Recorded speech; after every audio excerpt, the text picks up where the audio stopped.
Bonjour. Dans le cadre du hackathon de novembre 2023, nous avons opté partager avec vous des mini-vidéos sur des concepts précis. Nous abordons dans ce hackathon la notion de SSI, qui signifie Self-Sovereign Identity, qui renvoie à l'identité auto-souveraine. Pour mieux appréhender la notion d'identité auto-souveraine, il est convenable d'aborder la notion d'identité.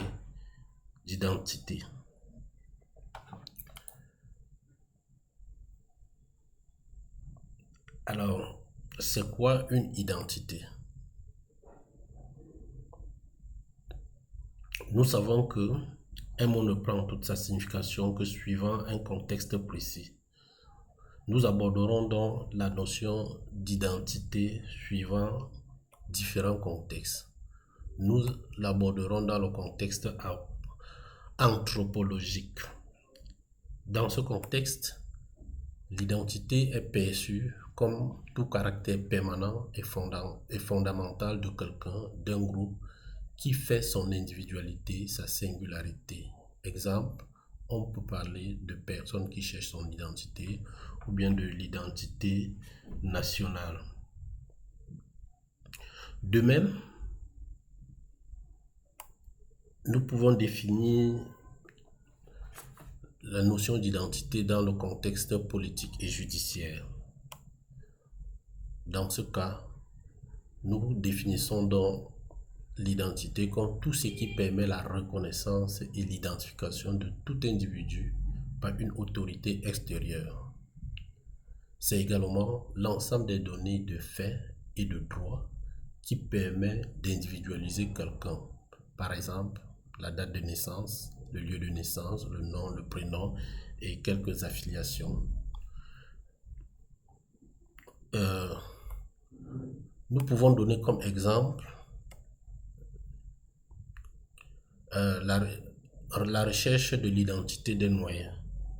Dans le contexte anthropologique, on se posera la question de quelle famille est issu le noyé. Par contre, dans le contexte politique et judiciaire, il sera question de se questionner sur son nom. Il sera question de se questionner sur son nom, sa date de naissance, le lieu de naissance, etc. Par contre, on peut également parler de contrôle d'identité. Contrôle effectué d'initiative ou sur réquisition du procureur de la République par un officier ou agent de police judiciaire en vue d'établir l'identité de quelqu'un. Alors, on peut également aborder la notion d'identité dans le contexte judiciaire. Ici, l'identité judiciaire renvoie à l'ensemble des moyens techniques et scientifiques qui permettent l'identification d'une personne. Par exemple, faire le portrait robot, les relevés d'empreintes, etc. Nous abordons également la notion d'identité dans le domaine militaire. Ici, on parlera par exemple de plaques d'identité.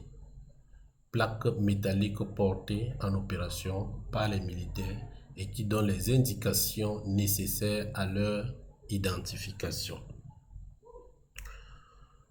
Dans le contexte informatique,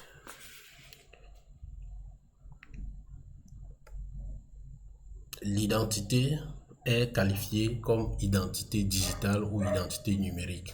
C'est une information utilisée par les systèmes informatiques pour représenter un agent externe, une personne, une organisation, une application ou un appareil.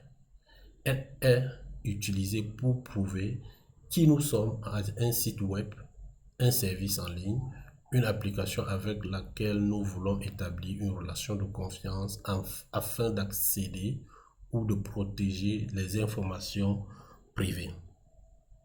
Le cas d'utilisation ici dans le contexte informatique est le cas où le plus souvent nous nous enregistrons à un à une application en envoyant des informations telles que notre nom, le nom d'utilisateur, ce qu'on appelle généralement le login, le numéro de téléphone, notre email, et nous choisissons une password.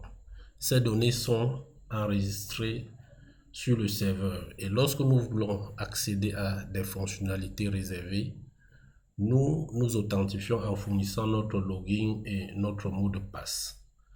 Ici, l'authentification consiste à s'identifier. Nous nous identifions avec des données qui sont plutôt enregistrées sur le serveur, qui est une manière un peu très curieuse, qui ne mime pas la réalité sur le terrain. Nous allons donc conclure cette partie en disant que une identité est une information qui permet de reconnaître quelqu'un, de prouver que nous sommes qui nous prétendons être.